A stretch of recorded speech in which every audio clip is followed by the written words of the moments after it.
नमस्कार दोस्तों, जय श्री कृष्णा। दोस्तों, आप सभी का आपके अपने YouTube चैनल व्रत पूजन त्योहार में फिर से स्वागत है। दोस्तों, अगर आप हमारे चैनल पर पहली बार आए हो तो चैनल को सब्सक्राइब जरूर कर देना और बेल आइकन प्रेस कर देना ताकि आने वाले हर एक वीडियो का नोटिफिकेशन आपको मिलता रहे। इसी के साथ ही शुरू करते हैं आज का यह वीडियो। जैसा कर्म वैसा फल। हम जैसा कर्म करते हैं उसी के अनुरूप हमें ईश्वर सुख दुख देता है। ईश्वर सुख दुख का निर्धारण ज्योतिषी कुंडली में ग्रहों की स्थिति के आधार पर करता है। जिस व्यक्ति का जन्म शुभ समय में होता है उसे जीवन में अच्छे फल मिलते हैं और जिनका अशुभ समय में होता है उसे कटु फल मिलते हैं। ज्योतिष शास्त्र के अनुसार यह शुभ समय क्या है या अशुभ समय किसे कहते हैं, चलिए जानते हैं इसके बारे में। अमावस्या में जन्म। ज्योतिष शास्त्र में अमावस्या को दर्श के नाम से भी जाना जाता है। इस तिथि में जन्म से माता पिता की आर्थिक स्थिति पर बुरा प्रभाव पड़ता है। जो व्यक्ति अमावस्या की तिथि में जन्म लेते हैं उन्हें जीवन में आर्थिक तंगी का सामना करना होता है। इन्हें यश और मान सम्मान पाने के लिए काफी प्रयास करना होता है।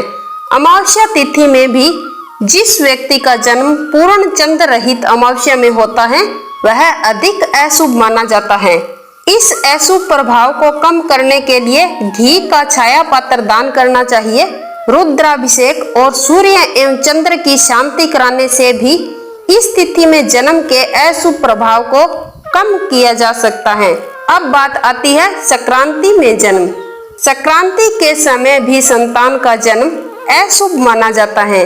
इस समय में जिस बालक का जन्म होता है उनके लिए शुभ स्थिति नहीं रहती है।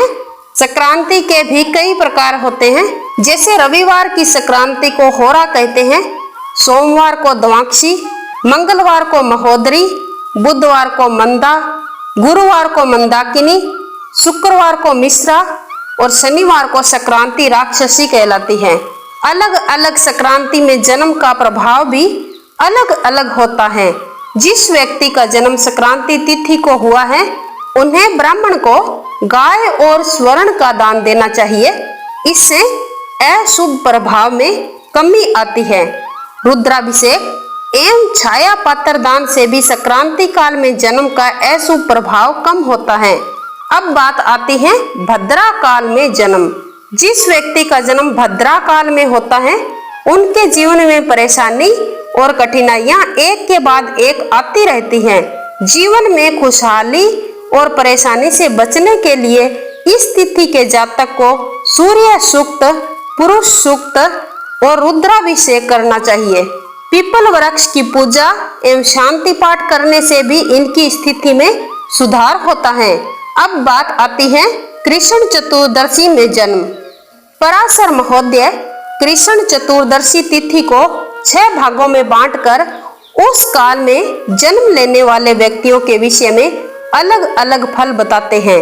इसके अनुसार प्रथम भाग में जन्म शुभ होता है, परंतु दूसरे भाग में जन्म लेने पर पिता के लिए अशुभ होता है।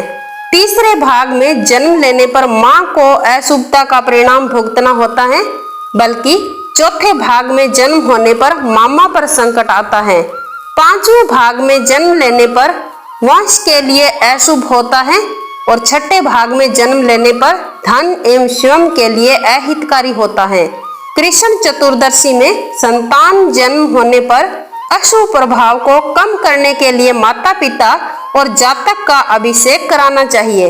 साथ ही ब्राह्मण भोजन एवं छाया पात्र दान देना चाहिए। सम्मान जन्म नक्षत्र। ज्योतिष शास्त्र के नियमानुसार अगर परिवार में पिता और पुत्र का, माता और पुत्री का अथवा 2 भाई और 2 बहनों का जन्म नक्षत्र एक में होता है अथवा 2 भाई और 2 बहनों का जन्म नक्षत्र एक होता है, तब दोनों में जिनकी कुंडली में ग्रहों की स्थिति कमजोर रहती है उन्हें जीवन में अत्यंत कष्ट का सामना करना होता है।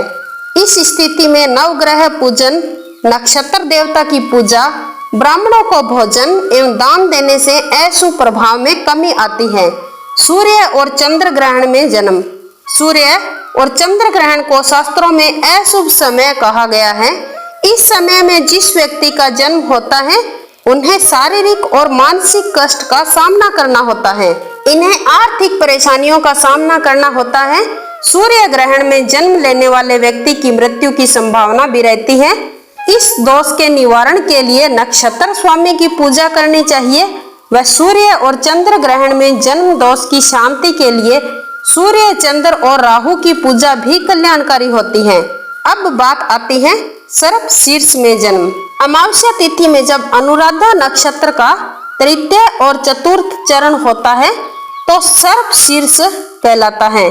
सर्प शीर्ष को अशुभ समय माना जाता है। इसमें कोई भी शुभ काम नहीं होता है। सर्प शीर्ष में शिशु का जन्म दोष पूर्ण माना जाता है। जो शिशु इसमें जन्म लेता है उन्हें इस योग का अशुभ प्रभाव भोगना ही होता है। इस योग में शिशु का जन्म होने पर रुद्राभिषेक कराना चाहिए और ब्राह्मणों को भोजन और दान देना चाहिए। इससे दोष के प्रभाव में कमी आती है। अब बात आती है गंडांत योग को संतान जन्म के लिए अशुभ समय कहा गया है। इस समय संतान जन्म लेती हैं तो गंडांत शांति कराने के बाद ही पिता को शिशु का मुख देखना चाहिए। पराशर महोदय के अनुसार तिथि गंड में बेल का दान, नक्षत्र गंड में गाय का दान और लगन गंड में स्वर्ण का दान करने से दोष मिटता है। संतान का जन्म अगर गंडांत पूर्व में हुआ है तो पिता और शिशु का अभिषेक कराने से और गंडांत के अंतिम भाग में जन्म लेने पर माता एवं शिशु का अभिषेक कराने से दोष दूर होता है। अब बात आती है त्रिखल दोष में जन्म। जब 3 पुत्रियों के बाद पुत्र का जन्म होता है अथवा 3 पुत्रों के बाद पुत्री का जन्म होता है तब त्रिखल दोष लगता है। इस दोष में माता पक्ष और पिता पक्ष दोनों को अशुभता का परिणाम भुगतना पड़ता है। इस दोष के अशुभ प्रभाव से बचने के लिए माता पिता को 2 शांति उपाय कराना चाहिए। मूल में जन्म दोष। मूल नक्षत्र में जन्म अत्यंत अशुभ माना जाता है। मूल के प्रथम चरण में पिता को दोष लगता है, दूसरे चरण में माता को, तीसरे चरण में धन और अर्थ का नुकसान होता है। इस नक्षत्र में जन्म लेने पर 1 वर्ष के अंदर पिता की, 2 वर्ष के अंदर माता की मृत्यु हो सकती है और 3 वर्ष के अंदर धन की हानि होती है। इस नक्षत्र में जन्म लेने पर 1 वर्ष के अंदर जातक की भी मृत्यु की संभावना रहती है।